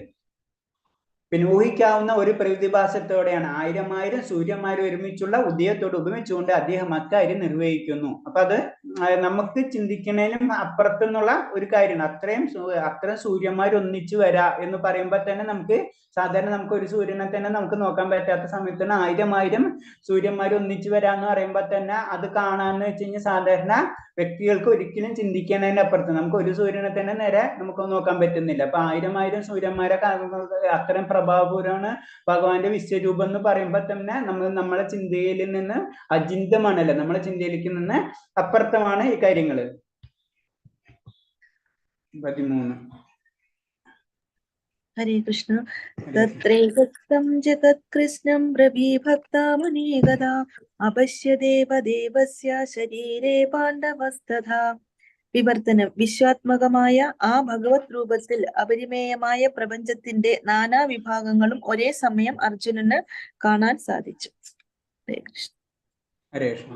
അപ്പൊ ഇത് നെക്സ്റ്റ്, വിശ്വാത്മകമായ ഭഗവത് രൂപത്തിൽ അപരിമേയമായ പ്രപഞ്ചത്തിന്റെ നാനാ വിഭാഗങ്ങളും ഒരേ സമയം അർജുനെ കാണാൻ കഴിഞ്ഞു. കാരണം നമുക്കറിയാം 14 ലോകങ്ങളുണ്ടെന്നും അത് കൂടാതെ തന്നെ ആത്മീയ ലോകങ്ങളുണ്ടെന്നും അതുകൂടാതെ തന്നെ ഓരോ ഗ്രഹങ്ങൾ, ആ ഗ്രഹങ്ങളിൽ തന്നെ നമ്മൾ പറഞ്ഞിട്ട് പൊന്നുകൊണ്ടും മണ്ണുകൊണ്ടും അങ്ങനത്തെ ഗ്രഹങ്ങൾ, പലതരത്തിലുള്ള ഗ്രഹങ്ങളും, ഇത് എല്ലാതും അർജുനന് കാണാൻ കഴിയണം. പറഞ്ഞു നമ്മൾ കുറച്ചു നേരത്തെ പറഞ്ഞ പോലെ നമുക്ക് കണ്ണുകൊണ്ട് ഒരു അല്പ ദൂരം കഴിഞ്ഞ് ബാക്കിയുള്ളൊന്നും കാണാൻ പറ്റില്ല. അപ്പൊ ഗ്രഹങ്ങളെ, ഓരോ ബ്രഹ്മാണ്ടങ്ങളെ അടക്കം അർജുനന് കാണാൻ കഴിഞ്ഞെന്നാ പറയുന്നത്. അത് ഭഗവാൻ അർജുന് കൊടുത്തിട്ടുള്ള തേജസ് അല്ലെങ്കിൽ ചക്ഷുസ് കാരണം കൊണ്ടാണ് ശരിക്കും എല്ലാ നാനാ വിഭാഗങ്ങളും ഒരേ സമയം അർജുനന് കാണാൻ കഴിയുന്നത്. അപ്പോൾ ഒരു സ്ഥലത്ത് മാത്രമല്ല, എല്ലാ സ്ഥലത്തും നടക്കുന്നത് എല്ലാ പ്രപഞ്ചത്തിന്റെ എല്ലാ കാര്യങ്ങളും അർജുനന് കാണാൻ സാധിക്കുന്നു. തത്ര അർത്ഥവാക്ക് സാരവത്താണ്. അർജുനൻ കൃഷ്ണൻ തേരിലിരിക്കുകയാണ്, അർജുന വിശ്വദർശനം ഉണ്ടായത്. അപ്പൊ അത് അർജുനന് മാത്രമാണ് കൃഷ്ണൻ ദിവ്യദൃഷ്ടി നൽകി. യുദ്ധരംഗത്തുള്ള മറ്റുള്ളവരാരും കൃഷ്ണന്റെ വിശ്വരൂപം കാണുന്നില്ല. അപ്പൊ ഇത്ര കാര്യങ്ങൾ അവിടെ നടക്കുന്നുണ്ടെങ്കിലും ഇത്ര വിശ്വരൂപമൊക്കെ കാണിക്കുന്ന സമയത്ത് മറ്റുള്ള ജനങ്ങളുണ്ടല്ലോ, അപ്പൊ ദുര്യോധനായിട്ടുള്ള മറ്റുള്ളവരാരും ശരിക്കും വിശ്വരൂപം കാണുന്നില്ല. കാരണം അർജുനന് മാത്രമേ ഈ ചക്ഷുസ് ഉള്ളത് കാരണമുണ്ട്. അതാണ് നമ്മള് ഭക്തന്മാർ നമ്മൾ എല്ലാവരും ശ്രദ്ധിക്കുമ്പോൾ നമുക്ക് ചില സമയത്ത് അതില്ലെങ്കിൽ മറ്റുള്ളവർക്ക് ചിലപ്പോൾ ഭഗവാന്റെ ദർശനങ്ങളും മറ്റുള്ള കാര്യങ്ങൾ എല്ലാവരും കിട്ടണമെന്നില്ല. അത് ശരിക്കും ഭഗവാന്റെ അനുഗ്രഹം ഉണ്ടെങ്കിൽ മാത്രമേ ഭഗവാന്റെ ദർശനങ്ങളും മറ്റുള്ള കാര്യങ്ങളും പല കാര്യങ്ങളും എന്ത് തന്നെയാലും നമുക്ക് അനുഭവിക്കാൻ പറ്റുള്ളൂ. ആ അനുഭവമാണ് ശരിക്കും ആ ഒരു അതീന്ദ്രിയ ലെവലിൽ നിന്ന് തന്നെ പറയുന്നത്. അപ്പൊ അതേപോലെ തന്നെ അർജുനന് മാത്രം അത് മനസ്സിലാക്കാൻ കഴിഞ്ഞിട്ടുള്ളൂ. മറ്റുള്ളവരാർക്കും യുദ്ധരംഗത്തിലുള്ള മറ്റുള്ള ഒരു വ്യക്തിക്കും ഇത് മനസ്സിലാക്കാൻ കഴിഞ്ഞില്ല. അപ്പൊ അതാണ് ആ വിശ്വരൂപം അർജുനന് മാത്രം കാട്ടിക്കൊടുക്കുമ്പോൾ നടക്കുന്ന കാര്യങ്ങളാണ് പറഞ്ഞത്. ഇനി നെക്സ്റ്റ്, പ്രപഞ്ചങ്ങളും ഗ്രഹവ്യൂഹങ്ങളും അസംഖ്യമുണ്ടെന്ന് വൈദ്യ ഗ്രന്ഥങ്ങളിൽ നമുക്കറിയാം. 14 ലോകം ഉണ്ടെന്ന് പറയുമ്പോൾ തന്നെ അതേപോലെ തന്നെ പല കോടിക്കണക്കിന് ബ്രഹ്മാണ്ടങ്ങൾ ഉണ്ടെന്ന് അറിയാം. ഓരോ ബ്രഹ്മാണ്ടിലും പല ബ്രഹ്മദേവന്മാരുണ്ടെന്ന് അറിയാം. ഇതൊക്കെ നമുക്കറിയാം, ഭഗവാന്റെ ഒരു ശ്വാസത്തിൽ നിന്ന് ഇതൊക്കെ വേണം. അപ്പൊ അത്രയും ഇതൊക്കെ ഉണ്ട്. ഇതെല്ലാം കൂടെ ഒന്നിച്ചാണ് അർജുനൻ കാണുന്നത്. ഇതെല്ലാം കൂടെ ഭഗവാന്റെ കയ്യിലാണ് ഇതെല്ലാതെന്ന് ശരിക്കും അർജുനൻ കാണുന്ന ഒരു രംഗമാണ് ഇത് പറയുന്നത്. ചിലത് മണ്ണുകൊണ്ട്, അത് പറഞ്ഞു, ചിലത് മണ്ണുകൊണ്ടുണ്ട്. ആ ഗ്രഹങ്ങളെ പല കാര്യങ്ങളാണ് വൈദ്യ ഗ്രന്ഥങ്ങളിൽ പറഞ്ഞിട്ടുള്ളത്. ചിലത് മണ്ണുകൊണ്ടായിരിക്കും, ചിലത് പൊന്നുകൊണ്ടായിരിക്കും, ചിലത് രത്നം കൊണ്ടാണ്. അങ്ങനെ പല രീതിയിലും ഇന്നാളുടെ ഒരു സയൻസ് ഇതിൽ കണ്ട് ഡയമണ്ട് കൊണ്ടിട്ടുള്ള ഒരു ഗ്രഹം ഫുള്ള് ഡയമണ്ടാ. അപ്പൊ അത് പറയുന്നത് അതാണ് ചില രത്നങ്ങൾ കൊണ്ട് നിർമ്മിച്ചിരിക്കുന്നത്. അവയിൽ വളരെ വലുപ്പമുള്ളതും താരതമ്യേന ചെറിയവയുമുണ്ട്. തേരിലിരുന്നു കൊണ്ട് അർജുനന്റെ അതെല്ലാം കണ്ടു. അപ്പൊ ശരിക്കും ഈ ഗ്രഹങ്ങൾ എങ്ങനെയാണ് നിലനിൽക്കുന്നതും അത് പലതരത്തിൽ, അത് മണ്ണുകൊണ്ടാണ്, പൊന്നുകൊണ്ടാണ്, അതൊക്കെ അർജുനൻ ലൈവായിട്ട് ഭഗവാന്റെ വിശ്വരൂപത്തിൽ കൂടെ കാണണം. വിശ്വരൂപം ഒന്നിച്ച് കാണുമ്പോൾ അതിലുള്ള ഗ്രഹങ്ങൾ നടക്കുന്നതും കാര്യങ്ങളൊക്കെ കാണുന്ന ഒരു രംഗമുണ്ട്. അത് യശോദാമ്മ ഇതുപോലെ തന്നെ ഭഗവാന്റെ വായ തുറക്കുന്ന സമയത്തും നമുക്കത് മനസ്സിലായിട്ടുള്ള ഒരു കാര്യമാണ് അത്. ഇനി അടുത്ത് 14. ഹരേ കൃഷ്ണ. ഹരേ കൃഷ്ണ. തഥാ സ വിസ്മയാവിഷ്ടോ ഹൃഷ്ടരോമാ ധനഞ്ജയ പ്രണമ്യ ശിരസാ ദേവം കൃതാഞ്ജലി അഭാഷത. വിവർത്തനം. പിന്നെ അർജുനൻ പരിഭ്രാന്തനായി, വിസ്മയാധീനനായി, രോമാഞ്ചം പൂണ്ട് കൃഷ്ണന്റെ മുന്നിൽ ശിരസ് കുനിച്ച് തൊഴുതുകൊണ്ട് ഇങ്ങനെ പറഞ്ഞു. ഹരേ കൃഷ്ണ. ഹരേ കൃഷ്ണ. പിന്നെ അർജുനൻ പരിഭ്രാന്തനായി വിസ്മയാധീനനായി രോമാഞ്ചം കൊണ്ട് കൃഷ്ണന്റെ മുന്നിൽ ശിരസ് കുനിച്ച് തൊഴുതുകൊണ്ട് ഇങ്ങനെ പറഞ്ഞു. അപ്പൊ ശരിക്കും പറഞ്ഞാണ് ഈ ബന്ധം സൗഹൃദത്തിന്റെ ഇതിൽ ആശ്ചര്യങ്ങളുടെ. അപ്പൊ ശരിക്കും നമുക്കറിയാം അർജുനൻ ഭഗവാന്റെ സുഹൃത്താണ് അല്ലെ. അപ്പൊ സുഹൃത്തിൽ നിന്ന് മാറണം ഈ സമയങ്ങളോടുകൂടി. ഇത്രയും നേരം ഭഗവാൻ സുഹൃത്തിൽ നിന്ന് അർജുനൻ സുഹൃത്തായിരുന്നു, അതിൽ നിന്ന് മാറുന്ന ഒരു രംഗമാണ് ഈ ശ്ലോകത്തിൽ കൂടെ പറയുന്നത്. കാരണം ഈ ബന്ധം സുഹൃത്തിൻ്റെതല്ല, ആശ്ചര്യങ്ങളോടെയാണ്. കാരണം ആശ്ചര്യത്തോടു കൂടിന് പിന്നെ ഭഗവാനെ കാണുന്നത്. കാരണം ഇത്രയും നേരം സുഹൃത്തായിരുന്നു. കാരണം അറിയാം, ത്രിഭുജ രൂപത്തിൽ വരുമ്പോ അൾട്ടിമേറ്റ് പരമദിവ്യ പുരുഷനാണെങ്കിൽ കൂടിയും ഒരു സുഹൃത്തിന്റെ രൂപത്തിലാണ് കാണുന്നത്. പക്ഷെ ഇത് കാണുമ്പോഴാണ് മനസ്സിലാവുന്നത് ഭഗവാൻ നമുക്ക് അറിയാമെങ്കിലും നമ്മളത് ലൈവായിട്ട് കാണണം. ചില കാര്യങ്ങൾ അങ്ങനെയൊന്നല്ല. ചിലര് ഭയങ്കര ധൈര്യശാലിയാണെന്ന് പറഞ്ഞു കേട്ടിട്ടുണ്ടെങ്കിൽ ആ ധൈര്യം ഒരാളെ മുന്നിൽ പ്രകടിക്കണം. നമ്മൾ നേരിട്ട് കാണുമ്പോഴാണ് നമുക്ക് അവരോട് ആശ്ചര്യം അല്ലെങ്കിൽ അവരോടുള്ള ഒരു പ്രതിബദ്ധി കൂടും. എന്ന് പറഞ്ഞ പോലെ തന്നെ ആ ആശ്ചര്യം ഈ ബന്ധം സൗഹൃദത്തിൻ്റെതല്ല, ആശ്ചര്യങ്ങളുടേതാണ്. ശാസ്ത്രങ്ങൾ 12 വിധ മൗലിക ബന്ധങ്ങളെ കുറിച്ചുണ്ട്. എല്ലാവിധ ബന്ധങ്ങളും സാഗരങ്ങളാണ് കൃഷ്ണൻ. ശാസ്ത്രം അത് 12 മൗലിക, അത് ഞാൻ നോക്കിയിട്ട് പറയാം, എനിക്ക് അത്ര അത് കിട്ടുന്നില്ല. അതെന്താണ് 12 വിധ മൗലിക ബന്ധങ്ങൾ എന്ന് പ്രതിപാദിച്ചിട്ടുണ്ട്. എല്ലാവിധ ബന്ധങ്ങളുടെയും സാഗരമാണ് കൃഷ്ണൻ. ആരെങ്കിലും ഈ പോയിന്റ്സ് അറിയാം, ഒന്ന് പറയാൻ പറ്റുമോ? ശാസ്ത്രങ്ങളിൽ 12 വിധം മൗലിക ബന്ധങ്ങളെ കുറിച്ച് പ്രതിപാദിച്ചിട്ടുണ്ട് എന്ന് പറഞ്ഞത് ഞാൻ പിന്നെ നോക്കിയിട്ട് പറയാം. ഞാനത് ആരെങ്കിലും അറിയുന്നവരുണ്ടോ?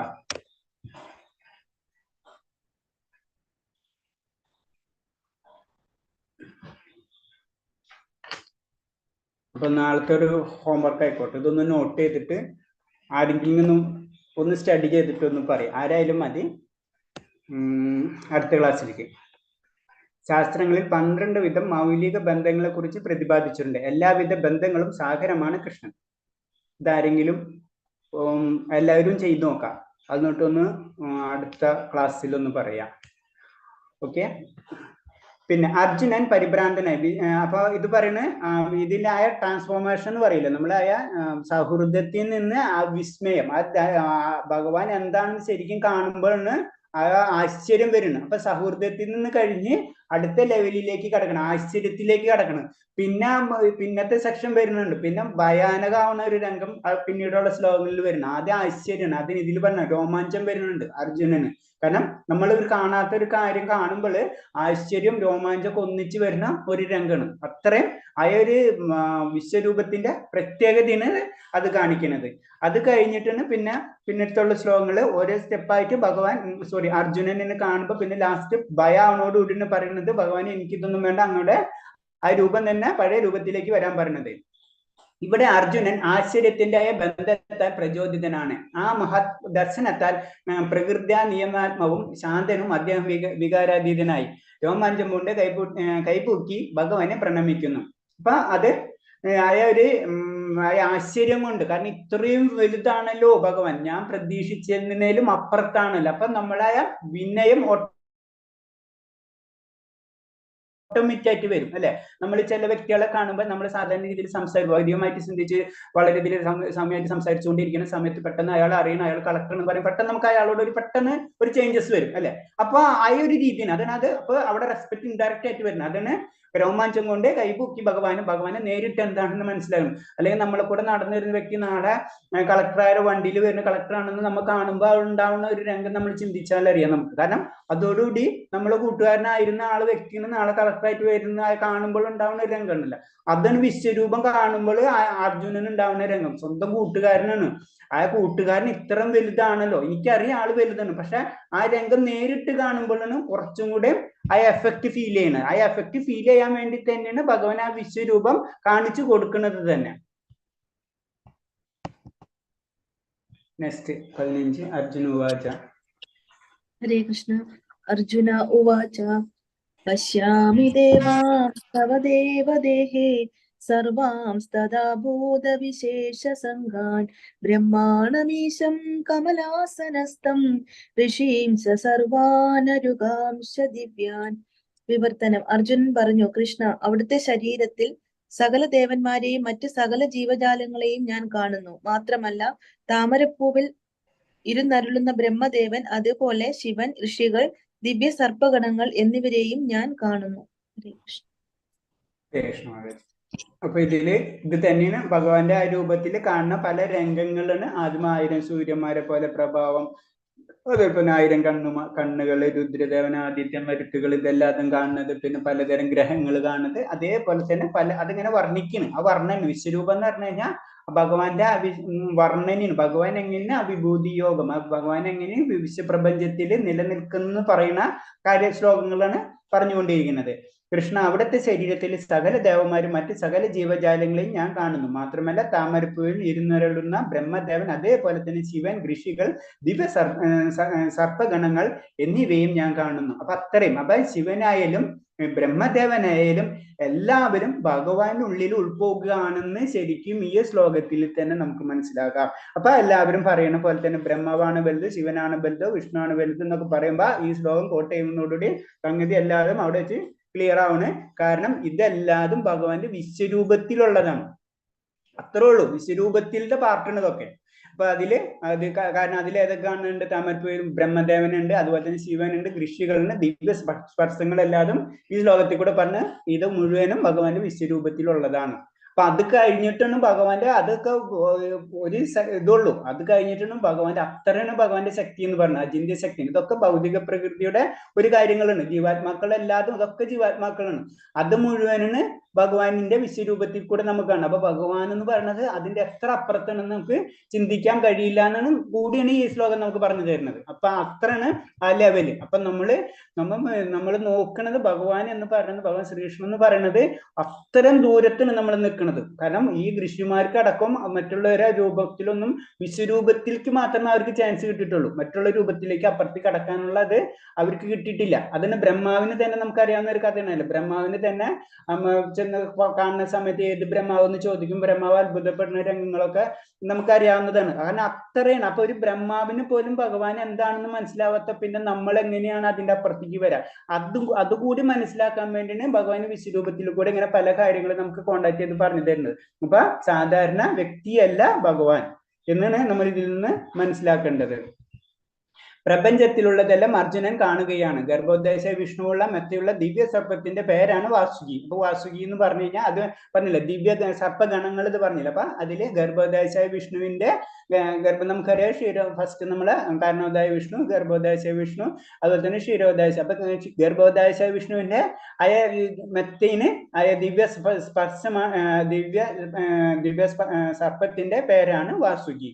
പിന്നെ ഗർഭോദ്ദേശ വിഷ്ണു മുതൽ പ്രപഞ്ച സർഗത്തിന്റെ മുകളിൽ നിൽക്കുന്ന സൃഷ്ടകർത്താവായ ബ്രഹ്മാവിന്റെ ഇരിപ്പിടമായ കമലാകൃതിയിലുള്ള ഗ്രഹം വരെ അർജുനൻ കാണുന്നുണ്ട്. അപ്പൊ അർജുനൻ കാണണം. അപ്പൊ അതായത് എവിടം വരുമ്പോ അർജുനൻ, അതായത് ശരിക്കും ഈ വിശ്വരൂപത്തിലൂടെ ഗർഭോദ്ദേശായ വിഷ്ണു തൊട്ട് അർജുനൻ കാണുന്നു. ഗർഭോദ്ദേശായ വിഷ്ണുവിൽ നിന്ന് ബ്രഹ്മാവ് വരുന്നത്, ബ്രഹ്മാവിൽ നിന്ന് 14 ലോകങ്ങളുടെ സൃഷ്ടികാര്യങ്ങൾ മുഴുവനും കാണുന്നത് ഒക്കെ കാണണം. അപ്പൊ ഗർഭോദ്ദേശായ വിഷ്ണു തൊട്ടാണ് ശരിക്കും വിശ്വരൂപത്തിൽ കാണുന്നത്. നമുക്ക് ഇതിന്ന് മനസ്സിലാക്കാം. ഗർഭോദ്ദേശ വിഷ്ണു മുതൽ പ്രപഞ്ച സർഗത്തിലെ മുകളിൽ നിലനിൽക്കുന്ന സൃഷ്ടികർത്താവായ ബ്രഹ്മാവിന്റെ ഇരിപ്പിടമായ കമലാകൃതിയുള്ള ഗ്രഹം വരെ അർജുനൻ കാണുന്നുണ്ട്. അപ്പൊ ഇത് സാധാരണ വ്യക്തിക്ക് കാണാൻ പറ്റില്ല. അങ്ങനത്തെ ഉള്ള ഒരു ദിവ്യ ദൃഷ്ടി ഉണ്ടാവുന്ന വ്യക്തികൾക്ക് മാത്രമേ ഇത് നമുക്ക് കാണാൻ കഴിയുള്ളൂ. തേരിൽ ഇരുന്നു കൊണ്ട് തന്നെ അദ്ദേഹത്തിന്റെ സർഗാരംഭം മുതൽ അന്ത്യം വരെ ദൃശ്യമായത് എന്തർത്ഥം? ബഹുകരുണ കൊണ്ട് മാത്രമാണ് ഇത് അർജുനന് സാധിച്ചത്. അപ്പൊ ഒരു സാധാരണ തേരിൽ ഇരുന്നു കൊണ്ടാണ് അർജുനൻ ഇതെല്ലാം കാണുന്നത്. അപ്പൊ അതിന്റെ അർത്ഥം എന്ന് വെച്ചാൽ ഭഗവാന്റെ അത്രയും കരുണ ഉണ്ടെങ്കിൽ മാത്രമേ നമുക്ക് ഇതൊക്കെ കാണാൻ കഴിയുള്ളൂ. 16. ഹരേ കൃഷ്ണ. കൃഷ്ണ. അനേകബാഹൂദരവക്ത്രനേത്രം പശ്യാമി ത്വാം സർവതോനന്ദരൂപം നാന്തം ന മധ്യം ന പുനസ്തവാദിം പശ്യാമി വിശ്വേശ്വര വിശ്വരൂപ. വിവർത്തനം. അല്ലയോ ജഗന്നാഥ വിശ്വരൂപ, അങ്ങയുടെ ശരീരത്തിൽ എല്ലായിടത്തും എണ്ണമറ്റ കൈകളും ഉദരങ്ങളും വായുകളും കണ്ണുകളും ഉരുത്തിരിഞ്ഞു വരുന്നു. ഇവയ്ക്ക് അവസാനമില്ല. ആദിയോ മധ്യമോ അന്തമോ കാണുന്നില്ല. ഹരേ കൃഷ്ണ. കൃഷ്ണ.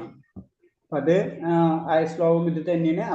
അർജുനൻ കാണുമ്പോഴുള്ള രംഗങ്ങൾ ഇതിൽ പറഞ്ഞ അല്ലയോ ജഗന്നാഥ വിശ്വരൂപ, അങ്ങയുടെ ശരീരത്തിൽ നിന്ന് എല്ലായിടത്തും, നമ്മൾ ഓരോ പോയിന്റ്സുകൾ ശ്രദ്ധിക്കണം, എല്ലായിടത്തും എണ്ണമറ്റ കൈകളും ഉദരങ്ങളും വായ്ക്കളും കണ്ണുകളും ഉരുത്തിരിഞ്ഞു വരുന്നു.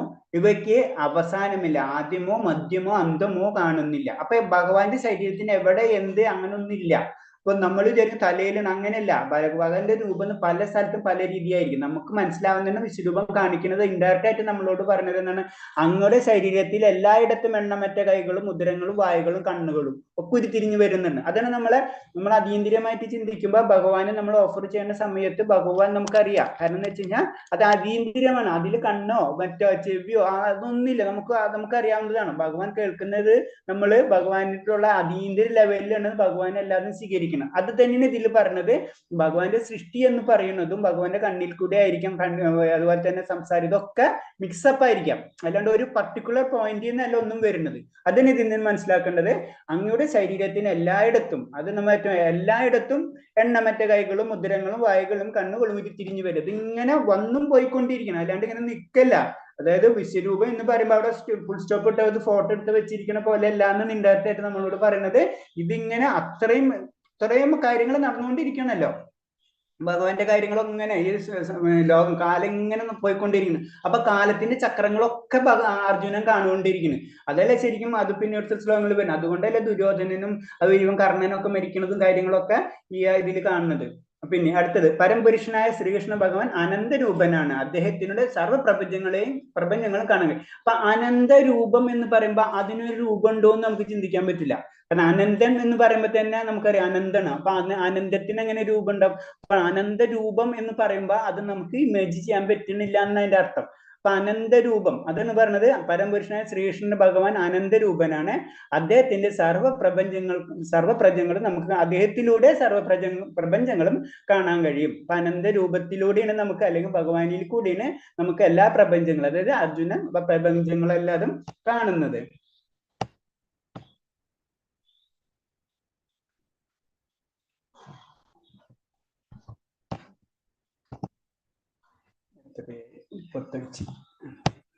റൂം വന്നു,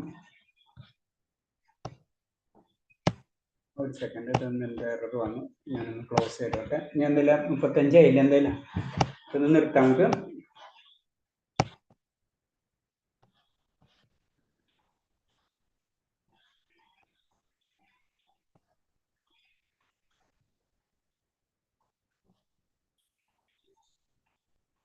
മാതാജി എന്താ സംസാരിക്കാനുണ്ടോ? ശ്രീ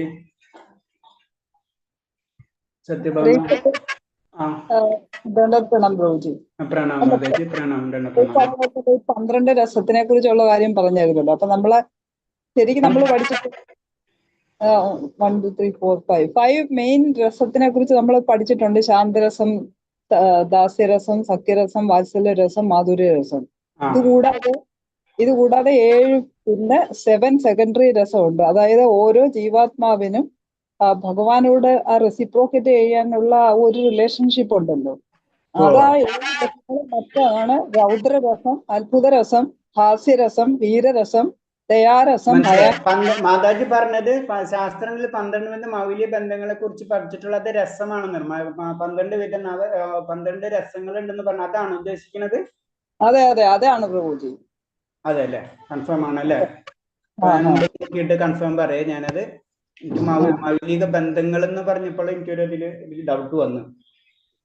അതായത് നമ്മുടെ സ്വരൂപം, നമ്മൾക്ക് ഓരോരുത്തർക്കും ഭഗവാനുമായിട്ടുള്ള ആ ഒരു സ്ഥായിയായിട്ട് ഒരു റിലേഷൻഷിപ്പ്, അതാണ് പറഞ്ഞത്.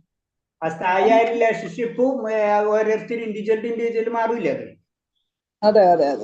അപ്പൊ ഒരാൾക്ക് ഇപ്പൊ നമ്മൾക്ക് നമ്മളെ ഭീഷ്മദേവന്റെ ഇത് കാണിക്കുന്ന സമയം ഉണ്ടല്ലോ, നമ്മളെ രഥത്തിന്റെ ഇതെടുത്തിട്ട്, അപ്പൊ അത്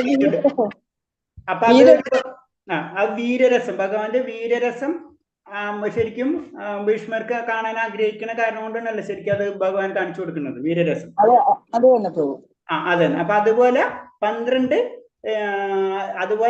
രസങ്ങളുണ്ട്. ഇപ്പൊ അത്ഭുതമുണ്ട്, വീരരസമുണ്ട്, അങ്ങനെ പല രസങ്ങളുണ്ട്, മാധുര്യമുണ്ട്, അങ്ങനത്തെ. അപ്പൊ അതിൽ വരുന്നതാണ് 12 എന്ന് മാതാജി പറയുന്നത് അല്ലേ? അതെ. ഹരേഷ് അതെ. Thank you. ഞാൻ ആരെങ്കിലും അതിനെ പറ്റി വല്ല ഡൗട്ട് അല്ലെങ്കിൽ പോയിന്റ്സ് ഉണ്ടെങ്കിൽ ഒന്ന് പറയാം. വേറെ എന്തെങ്കിലും തോന്നുന്നുണ്ടെങ്കിൽ പറയാം. മാതാജി പറഞ്ഞ പോയിന്റ് തന്നെയാണ് 99% കറക്റ്റ് ആണെന്ന് എനിക്ക് തോന്നുന്നത്. എന്നാലും ഞാൻ ഒന്നുകൂടെ ക്ലാരിഫൈ ചെയ്തിട്ട് പറയാം. വേറെ എന്തെങ്കിലും പോയിന്റ്സ്? അങ്ങനെ പറഞ്ഞു നമ്മൾ അങ്ങോട്ട് സംസാരിക്കുമ്പോൾ നമുക്ക് ഒന്നും കൂടെ ക്ലിയർ ആവുകയും ചെയ്യും.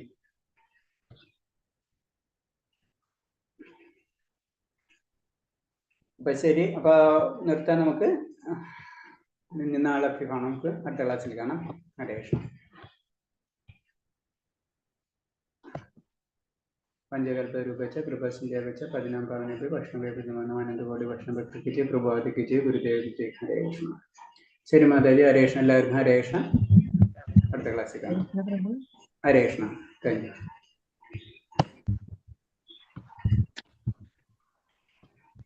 അറ്റൻഡൻസ് ഇട്ടല്ലേ എല്ലാവരും? എല്ലാവരും വന്നിട്ടുണ്ട്.